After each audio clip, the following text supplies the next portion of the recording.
Hi traveling people! So dito na magtatapos yung Region 3 vlogs natin. So nakompleto natin yung Region 3. So for Bataan, meron tayo. For Pampanga, meron din. For Zambales, meron din. At Tarlac, Nueva Ecija, at Bulacan. Ito, may nagbebentang chicharon. Ayan po. So, yeah, tara na.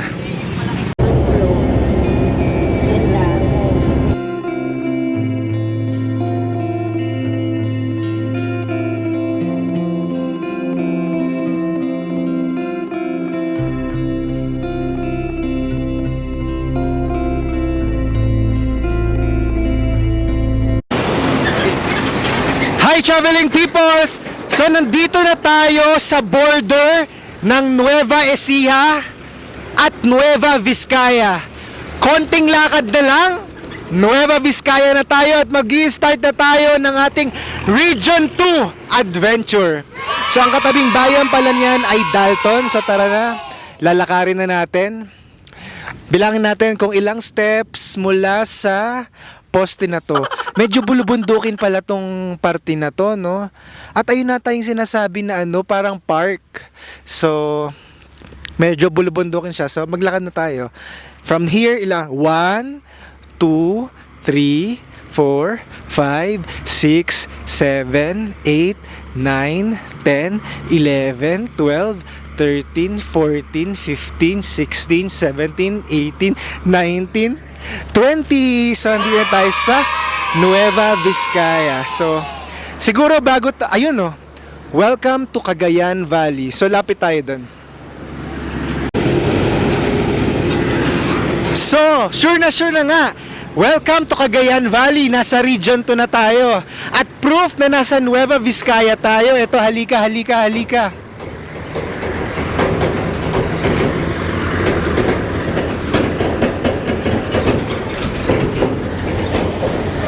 Welcome to Nueva Vizcaya. At bago tayo sumakay ng bus pa Santiago City, Isabela, meron tayong nakitang parang interesting dito, yung Balete Pass National Shrine. O sige, tingnan mo, yan na. Balete Pass National Shrine. So daan na rin tayo, tsaka tignan rin na natin tong Scenery Cafe. Ayun na possible na may magandang view ng Nueva Vizcaya. So, tara!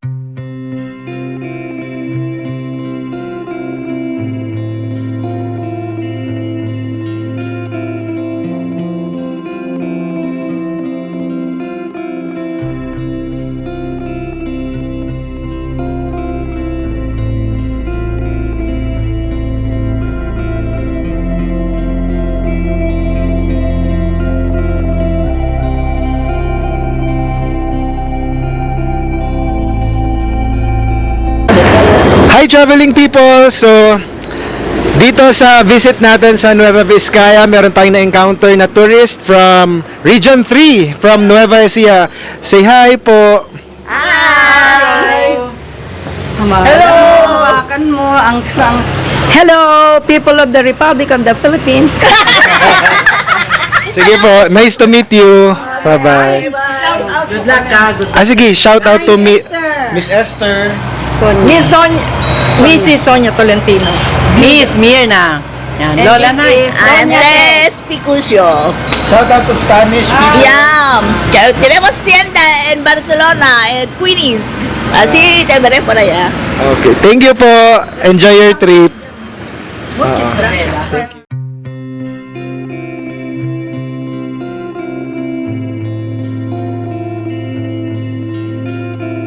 Hi traveling people! So, kakababa lang natin ng bus. Shout out to Victory Liner for a safe trip here in Santiago City, Isabela.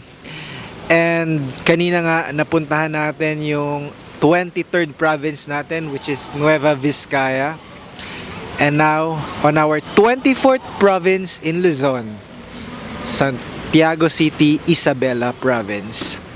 And overall sa buong Pilipinas, nakaka 35 provinces na tayo. So, tara, punta na tayo sa Dreamwave Hotel Santiago City. Okay, so nakita na namin yung Dreamwave Hotel. Hi traveling people, so finally we're here in our hotel. So this is called the King Size Deluxe. Pakita muna namin sa inyo yung room bago guluhin. So it's very Instagrammable. Okay yung style niya. For me, parang medyo classic yung design, no? Pero you will feel like royal, lalo dun sa king size bed with this chair, nakalimutan ko yung tawag. Then okay din to pang mag-picture tayo dyan, no? Di ba? Okay. Na-realize mo third. And then merong malaking mirror dito. And then tingnan natin yung CR. Malinis. So, may tingnan mo to. Pwede kang umupo habang naliligo. Oh, wow. And then, ayun yung towels natin. Alright. So, good night, guys. Hi, traveling peoples. Good morning. Maulan ngayon dito sa Santiago City. Nandito kami ngayon sa 4 lanes kung tawagin. 4 lanes kasi 4-lane highway siya. At dito kami sa area ng mga terminal ng mga bus papunta sa Tugigaraw at mga jeep papunta, for example, sa Quirino Province. So magtatanong tayo kung saan yung biyahe pa Dipon at isingit na rin natin kung saan yung biyahe pa Tabuk City. Good. Hi traveling peoples! So, we're validating our 35th province in the Philippines and the 25th province in Luzon, Quirino Province. So actually, papunta sa Santiago City, napadaan na kami dito. Kaya lang gabi yun. So, ito siya, Quirino Province, na tanggal lang yung ibang letter. Pero pag pumasok tayo sa loob, hello po, makikita natin, it's ito na tayo, San Antonio de Fun. Okay na. So, ngayon naman, nahanap lang tayo ng... napatay mo ba? Ngayon naman, nahanap lang tayo ng makakain. Pero mag-selfie-selfie na rin na tayo for the vlog.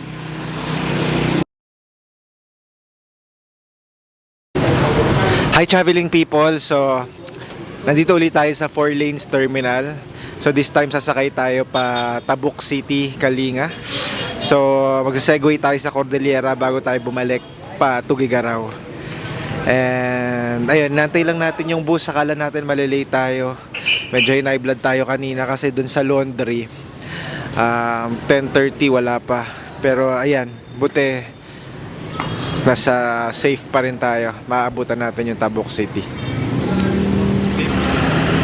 Kasi na?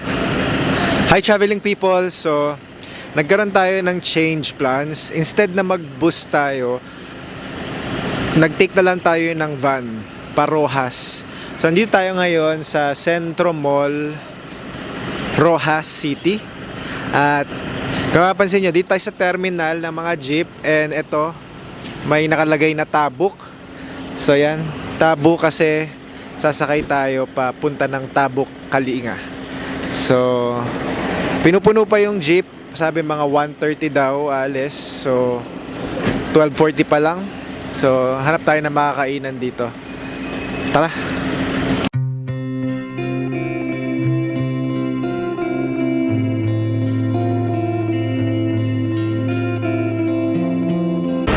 Hi traveling people. So andito na tayo sa Tabuk City, Kalinga Province. So magstay lang tayo ng few hours dito kasi babiyahe na rin tayo pa Tugigaraw City. So kung mapapansin nyo, from Region 2, medyo lumiko tayo sa Cordillera Region, which is the Kalinga Province. Kalinga Province kasi is Cordillera Region. Pero yun yung pinaka-wise gawin. Pagkatapos ito, balik tayo sa Region 2, which is Tugigaraw City. So meron tayo dito pansit Batil Patong. So sikat siya sa Region 2 and I would say sa Kalinga Province din, which is part ng Cordillera Region. So ano ba siya? May mga atay. May itlog, may gulay-gulay. Tapos ito yung pansit, tapos ito yung atay. So pwede mo siyang haluan. Gusto mo spicy, di ba? So haluan natin ng spicy. Tapos haluan din natin ng maraming sibuyas. Lahat na natin to.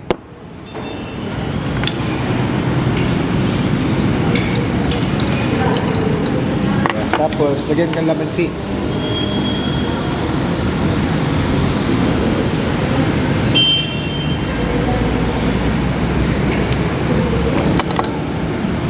Haluin natin.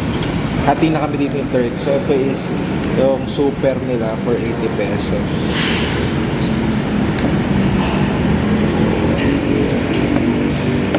Haluin natin mabuti para level din yung lasa. Ay, itlog hatiin natin. Okay na siguro to. Kuha ka na third. Atay mo. Ano? Atay mo.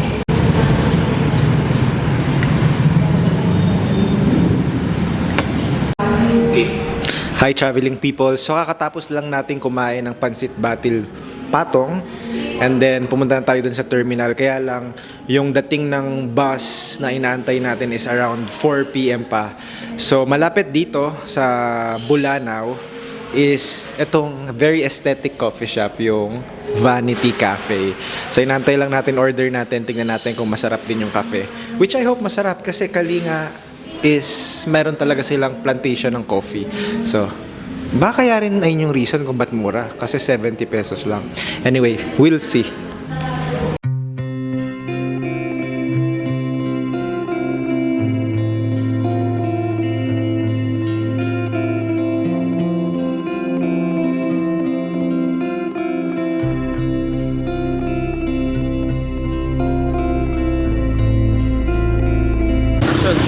Hi traveling people! So andito na tayo ngayon sa Tuguegarao City. Galing tayo sa Tabuk City, Kalinga Province.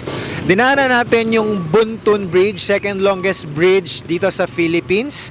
And ngayon bumaba tayo sa may jet fuel kasi yung Farmfield Hotel, yung hotel na pag-check-in na natin, is malapit dito sa jet fuel. And lalakad lang tayo pa dun. So tara na.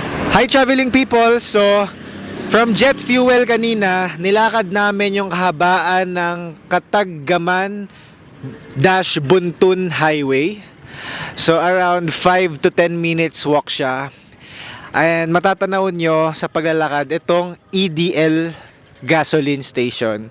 So nag-stop na kami dito kasi kailangan naming lumiko. Dahil nandito na yung Farmfield Hotel. So tara na. Hi traveling people, so andito tayo ngayon sa Farmfield Hotel. So far so good, ang ganda ng pagkakadesign na. So kunin lang natin yung welcome drinks natin. Hi traveling people, so andito na tayo sa Luho Bar and Restaurant. Very adjacent lang to sa Farmfield Hotel. And we're having Asian cuisines kasi ito yung specialty ng restaurant na to. So, for the first set of meal, we have the Japanese set. We chose, actually, pwede kang pumili kung katsudon o chicken teriyaki, pero pinili namin is katsudon. And then, meron din siyang 2 pieces gyoza and 4 pieces California maki. And then, meron ding side dish na to. And of course, miso soup, right? And then, for the other set, we have the Korean.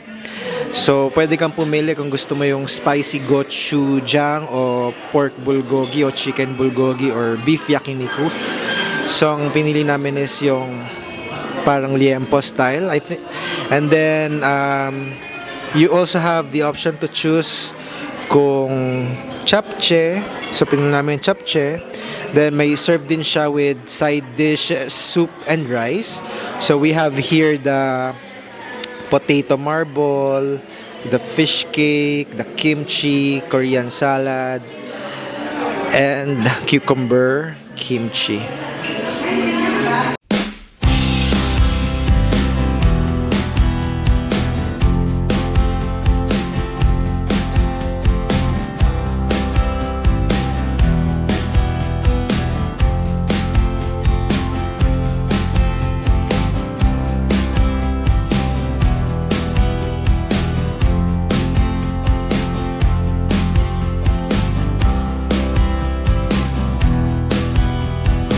Good morning. So kakatapos lang natin ng breakfast and kasama natin ngayon si John Mauro Manuel, ang ating long-time friend and located sa Tuguegarao City. Yeah.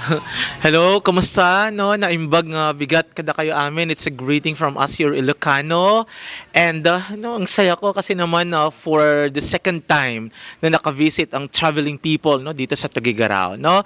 At gusto ko pong pasalamatan no itong traveling people kasi marami din silang natutulungan, no? Especially our organization which is the iSave na nagbibigay din silang mga no.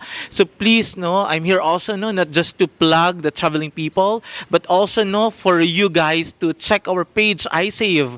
Marami kaming tinutulungan no at sana po ay makatulong din kayo. So thank you very much and sana no ay pagpalain pa kayo ng poong lumikha. Thank you. So, paano nila ma-reach ang iSave? Yeah, alright. So, ang iSave actually ay located actually dito sa Region 2 pero meron kaming page, iSave sa Facebook. Pwede lang yan na i-type nila ang I-SAVED sa Facebook and then makikita na nila. Pwede silang mag-message doon. May mga pwede namang mga mag-reply ng mga volunteers namin. Okay? So, sana po ay makatulong kayo sa mga tinutulungan namin. Thank you, Nathan, ha? Thank you. And ihatid niya tayo sa terminal papunta ng Apayao Junction. Yeah, Apayao Junction. Oo. Right, sige. So, tara. Na, Nathan. Go na tayo.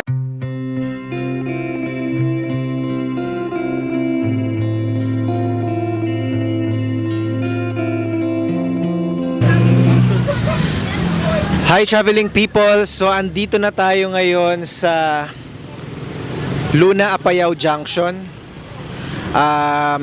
Wala na tayo sa Tuguegarao City. So from here, kukuha tayo ng tricycle papunta dun sa border ng Apayao. Magpipicture tayo dun sa arko ng Welcome to Apayao. Hindi na natin papasukin masyado yung Luna Apayao kasi kulang na tayo sa oras. And then pangalawa, tawag dito, yung iba kasing kaibigan na pumunta doon, sabi nila wag daw kaming magpapagabi, magpapadilim kasi medyo delikado pa rin daw. So ayun na lang gagawin natin. At least maapakan natin yung Apayao Province. Tara!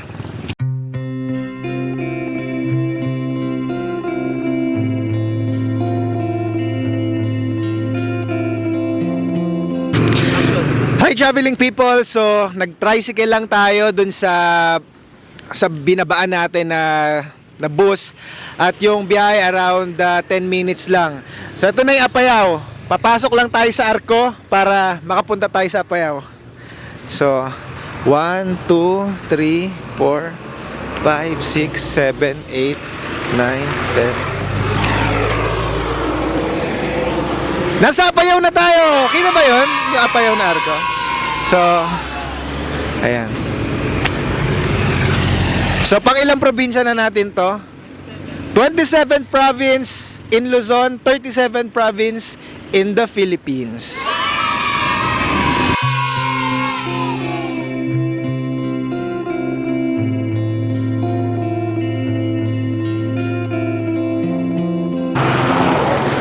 Hi traveling people! So, andito tayo ngayon sa Lawag City. Kanina nag-check-in na tayo sa hotel natin. Budget hotel lang siya. Later, pakita pa rin namin para may option kayo. Malapit lang siya, walking distance lang siya doon sa Florida Terminal. Ngayon magtataka kayo bakit budget hotel di ba? Puro luxury yung mga options natin. Guys, wala na kaming budget at this point. At the matter of fact, mag-withdraw ulit tayo ng pera sa ATM kasi yung withdraw natin na around 50,000 wala na. Kasi magastos kami sa pagkain, sa transpo, etc. Pero ano ba, iniisip, hindi pa kami sure kung talagang i-goal pa natin yung Cordillera, makompleto natin yung Cordillera. So, ang kulang na lang kasi is Abra, Mountain Province, tsaka Ifugao. Ayun na lang yung kulang. Kaya lang, to get there, it takes a lot of courage kasi marami nagsasabi medyo delikado pa daw on some parts of those provinces. Pangalawa, it takes really budget. And kailangan budget mindset ka rin kasi magastos talaga kami. And we're here in Lawag. Napunta na namin yung Region 1 talaga. Like, I've been to Lawag, Vigan, La Union, etc. Pangasinan. Pero, ang daming kailangang isipin. So, hindi ko alam kung kailangan lang namin magpahinga. Pero, try natin kumain sa Elvis Empanada. Masarap daw yun, malapit lang. And tulog ng maayos. And check natin kung ano yung kakalabasan bukas. So, tara.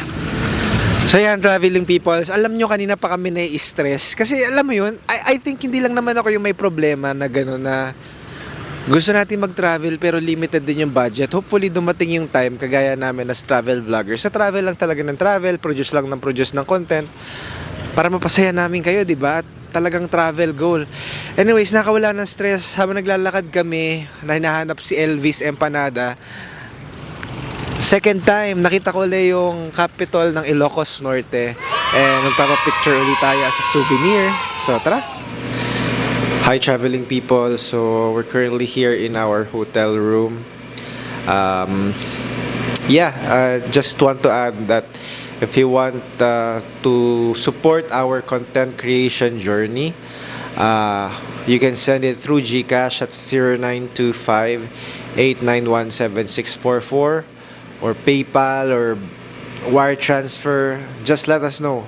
Send us a DM. And if you do not have a capacity to, to give some tips at least, you can always like, share our videos so we can reach more audience, and hopefully they'll be the angels who can help content creators like us. Once again, we really enjoy travel vlogging. I just realized that in the content creation journey, we would really be needing your help as well. And thank you so much. Good night. Traveling people, so I think destiny na ang nag-decide. Dito kasi sa Florida Terminal kung saan kami malapit, walang biyahe pa Bangged Abra. So kailangan mo nang pumunta ng Vigan, and then from Vigan, pwede kaming sumakay papunta ng Bangged Abra. So, tara, chill lang tayo. By the way, tinry naming visitahin yung ibang tourist spots na malapit like Aurora Park, kaya lang medyo mainit so hindi kami tagal. And then, hindi kami nakapag-film. And then, meron din doon Ilocos Norte Museum. Kaya lang, since Monday ngayon, sarado siya. Pero they're open 8 a.m. to 5 p.m. except Monday.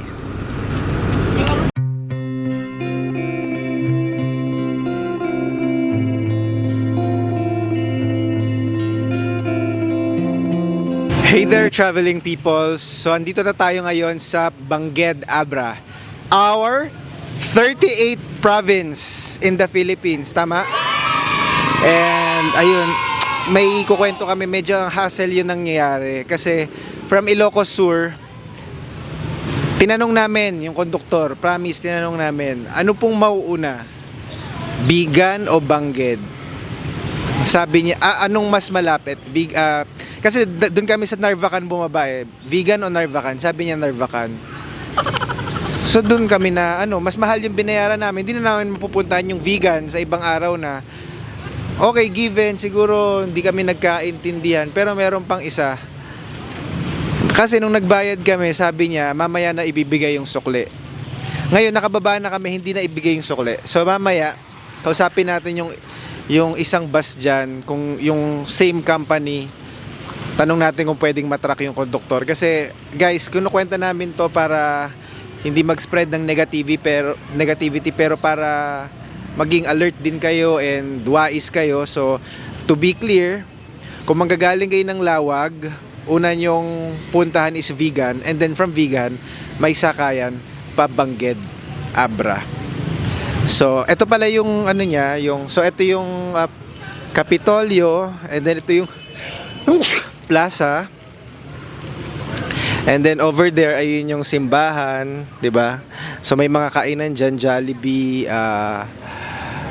etc. So hanap tayong mga kainan, and then before 2 o'clock kailangan makasakay tayo ng bus pa La Union. Tara.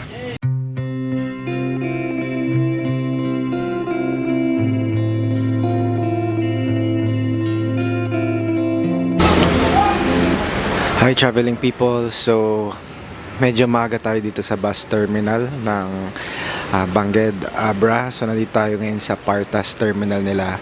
So pakita mo nga, third, ganun mo lang. Ayan yung terminal ng Partas dito sa Bangged, Abra. Tsaka yung sa labas, yung gate, yung makikita nila.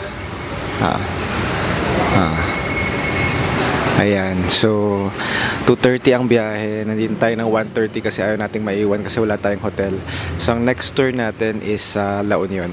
Sa La Union, wala pa rin tayong hotel o hostel. Nagme-message na tayo sa Facebook sa mga available doon, or pag wala, lakarin lang natin yan. By the way, na-enjoy ko pala yung Duo Brew. Sikat daw to sa Bangged, Abra. So, see you guys.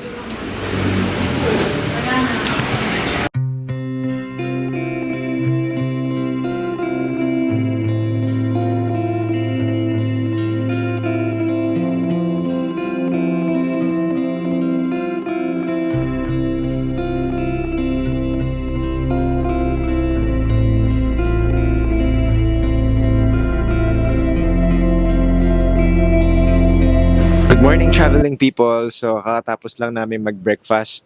Nandito tayo ngayon sa Barangay Urbis Tondo, technically. And from our hostel, nilakad lang natin. And ito yung beach. So famous siya for mga surfing. Kung mapapansin nyo, may mga dalang paddleboard ba tawag dyan? Ayan, may mga dala silang paddleboard.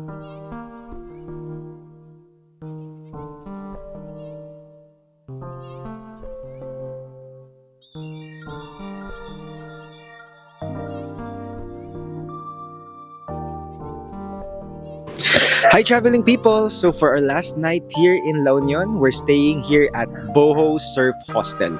Napakalapit niya lang sa highway, yet hindi mo maririnig yung mga nagpa-party banda doon. So tara, tour natin yung place na to.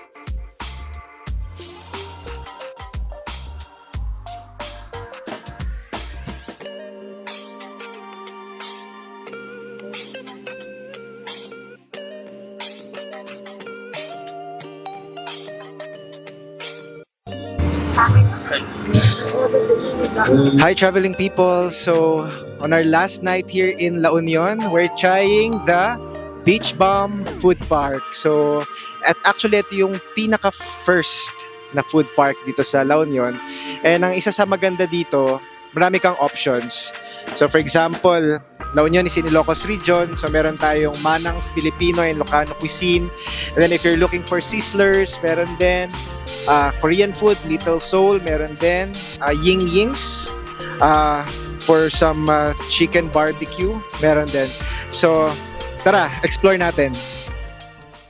Or kung naghahanap kayo ng baked oyster or fresh oyster, punta na kayo sa big servings na stall. And sa drinks like Coke or cocktails, punta lang kayo sa Harbor Lane Bar.